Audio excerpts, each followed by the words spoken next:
Hello everyone, George Packard, Family Lawn and Landscape. Today I want to do a little bit of venting about something that's come up that I really got to pay some attention to here and clear up the air a little bit. So a little while ago I did some videos on following up on our guys as they work, and I walked around with my manager and things like that. The reason I did those videos is because nobody really does that much, and I wanted to show you guys, give you a little dose of reality, okay? When you hire people, what you expect. You guys saw how they acted. You saw how they screw off. You saw things like that. And I've just fielded nothing but constant comments about why would you hire those guys? Why would you hire bums? Why would you hire thieves? You know, it just seemed like I spent more time trying to answer questions for everybody, explaining to them, and I heard from everybody, I would fire those bums, I would get rid of them, blah, blah, blah, blah, blah. I get that, and while I appreciate the comments, there is something I do want to clear up. Just because I constantly get it, because it's constantly being viewed, and I'm hoping that people will see this video and understand why I hired those guys and why I hired that manager and things of that nature. So let me go into detail. Let me cut right into it right now. When you go to hire employees, there's no magic 8-ball that tells you this is a good employee. There is none. They'll tell you that they're really good. They'll tell you they can do all these things, and they'll tell you that they're a great worker. But the bottom line is, until they actually work for you, you can't tell if they're a good worker or not. I don't care who you are, you can't tell. So I want to dispel the myth that, where do you find these guys, George? Well, you know what? I find these guys the same places you find your employees at, okay? Anybody who has a bigger company is going to understand this because they go through it.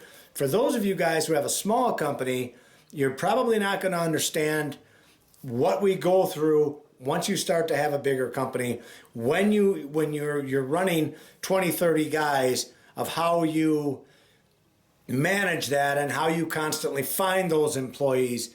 It's a vicious circle, okay? But I want you to understand, nobody comes with a magic 8-ball that tells you that's a great employee. The only way you find out is if you get them working out there, and all of a sudden, you come up on them like I did, and you see that they're bums or that they're not worth a shit, okay? That's the only way you really know, okay? So let's go to the manager deal. Same thing. So you advertise for a manager. You get several applicants. Let's say you get 10 applicants. Out of those 10 applicants, maybe 2 of them show up for the interview, okay? And out of those, you're going to pick the best one, or hence the guy with the driver's license. Ta-da! There's your manager. You put him in place, and you try to get the best out of them. You train them, and you think everything is good, and all of a sudden, and I'll tell you guys something, a big factor in the reason these guys are the way they are is because I'm 1,600 miles away, and I get that. I get that. When the cat's away, the mice will play, okay? I understand that perfectly.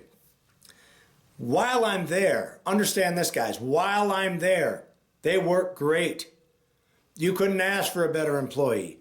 It's when I leave, they turn to shit, okay? So I want to dispel any myth you have about me just picking worthless frickin' managers. Because let me tell you something. They're the same as an employee. You don't know how good they are until you actually get them in place and let them go on their own.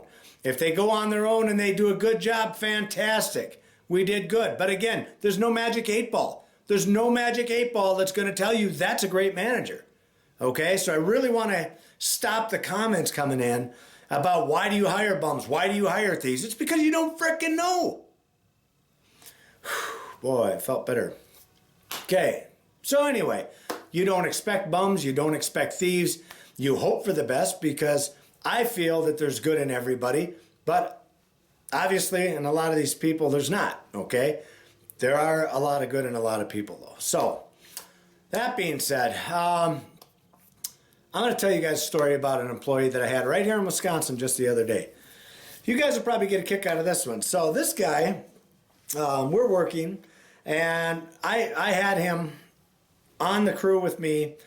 We're working. He rode in my truck, okay? So there's 4 of us in the truck, okay? Then I put 2 guys on one job. I took this guy with me. We went to another job. as we were doing that job, I had to go talk with the homeowner, walk around the house, do this, that, and the other. I come back to my truck, and I didn't even have time to get my lunch packed this morning. I was late getting out. Not this morning, but the day this happened. And I was late getting out. So anyway, I grabbed this box of Hostess cupcakes, okay? Just got them from the store, brand new, never opened. I threw those in the lunchbox and called it a day. That's going to be my lunch. I realize it's horrible, doesn't matter. It's something to eat, okay? And I'm late. I got to get out of the house. So I'm on time. I make it to the truck on time. I'm going, and I walk with this homeowner around the house. He's showing me some other things he wants estimate on. I come back to the truck, and I see that my cupcakes have been broken into, okay? Not a big deal. Okay, here's the big deal. So homeowner's standing there waiting for me to give him an estimate. I give him the estimate. I get all done with that. And as I go to talk to the customer again, I look down on the ground and I see an empty wrapper from the cupcake laying on the ground, okay? I pick that up. I'm embarrassed by that, okay? I play it off the best I can, deal with the customer. We go back, still not a big deal, right?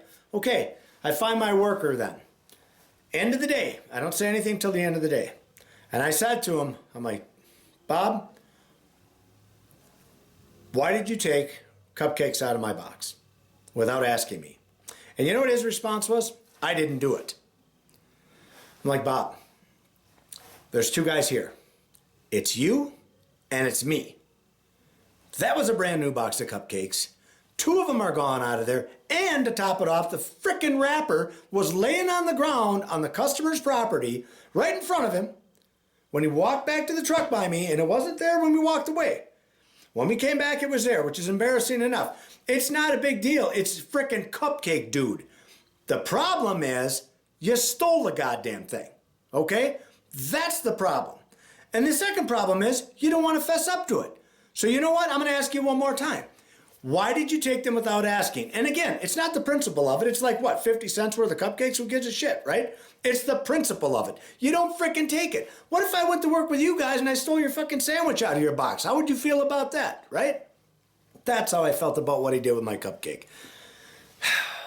So anyway, I canned him. And he couldn't believe that I was canning him over a couple of frickin' cupcakes. Well, you know what? I don't put up with that shit. I don't give a shit. If you can't be honest, you need to be down the road.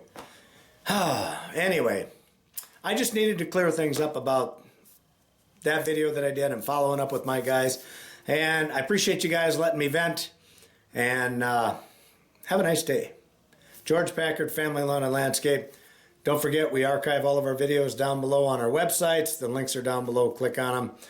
Thanks for watching and letting me vent.